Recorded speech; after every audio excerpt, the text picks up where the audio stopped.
আজ 25শে ডিসেম্বর 17 বছর পর বিএনপির কর্মী সভা আহ্বান করেছিলাম এবং জনগণের স্বতঃস্ফূর্ত সহযোগিতায় এই সভা সাকসেসফুল হয়েছে। প্রায় 15,000 লোক আমাদের এই সমাবেশে উপস্থিত হয়েছে এবং উপস্থিত এত নেতা কর্মীবৃন্দ, কোনো হইচই গোলমাল হয় নাই, সুশৃঙ্খলভাবে এই মিটিং সম্পন্ন হওয়াতে আমরা আনন্দিত এবং আমাদের জনগণ এবং নেতৃবৃন্দকে শুভেচ্ছা জানাচ্ছি, অভিনন্দন জানাচ্ছি। আগামী দিনে আমাদের বিশ্বাস যে বিএনপির নেতৃত্বে আরও বড় কর্মী সভা, জনসভা অনুষ্ঠিত হবে। আজকের এই সভা ছিল মূলত এতদিন যে পকেট কমিটি গঠন করে এই দল চলেছে, যে কমিটির সাথে আমাদের জনগণের নেতাকর্মীদের কোনো সংযোগ ছিল না। তারা ঘরে কমিটি গঠন করে নিজেরাই নিজেদেরকে হারিয়ে ফেলেছে এবং আমাদের জনগণ আমরা এই কমিটির বিরুদ্ধে অবস্থান নিয়েছিলাম এবং আমরা এই 17 বছর শুধু স্বৈরাচারের বিরুদ্ধেই আন্দোলন করি নাই, সাথে সাথে আমরা এই অবৈধ কমিটি, অসাংগঠনিকভাবে এই পকেট কমিটি যারা গঠন করেছে তাদের বিরুদ্ধে আন্দোলন করে জনগণকে আমাদের সাথে রেখেছিলাম।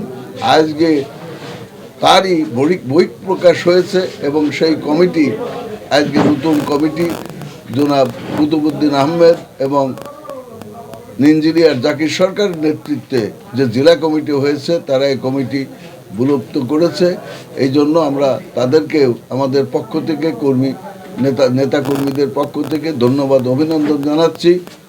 আমরা আগামী দিনে বিএনপির গঠনতান্ত্রিক যে নিয়ম আছে, ওয়ার্ড কমিটির মাধ্যমে ইউনিয়ন কমিটির মাধ্যমে উপজেলা কমিটি এবং বিভিন্ন পৌরর বিভিন্ন ওয়ার্ড কমিটির পরে পৌর কমিটি গঠন করে আমরা জেলা কমিটি গঠন করব। আমরা বিএনপি করি, বিএনপির যে গঠনতন্ত্র আছে এই গঠনতন্ত্র মেনেই আমরা আগামী দিনে এই নতুন যে কমিটি, আমরা আমাদের যে ব্যাপক নেতাকর্মী আছে তাদের সাথে নিয়ে, তাদের মতামতের ভিত্তিতে, তাদের সমর্থনের ভিত্তিতে আমরা নতুন কমিটি গঠন করব, যাতে দলটা একটা সাংগঠনিক কাঠামোর মধ্যে আসে এবং দলটা জনগণের শক্তিশালী সমর্থনের ভিত্তির উপরে প্রতিষ্ঠিত হয়। এবং আগামী দিনে আমাদের এই কমিটি আমরা গঠন করে যে নির্বাচন হবে সামনে, সেই নির্বাচনে আমরা বিএনপির যেই নমিনেশন পায়, দল যাকেই নমিনেশন দিক, আমরা ধানের শীষের পক্ষে, সেই প্রার্থীর পক্ষে নির্বাচন করে সেই প্রার্থীকে, ধানের শীষকে বিজয়ী করে ভারপ্রাপ্ত চেয়ারম্যান জনাব তারেক রহমানের হাতকে শক্তিশালী করব। আমরা এই কনস্টিটুয়েন্সির এই যে প্রার্থী আসন তাকে আমরা বিজয়ী করে আমরা তারেক রহমানকে উপহার দেব, এইটাই আমরা আশা করছি।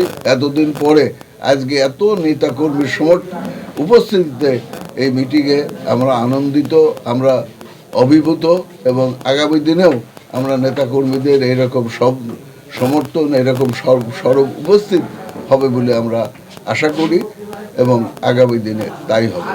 ধন্যবাদ।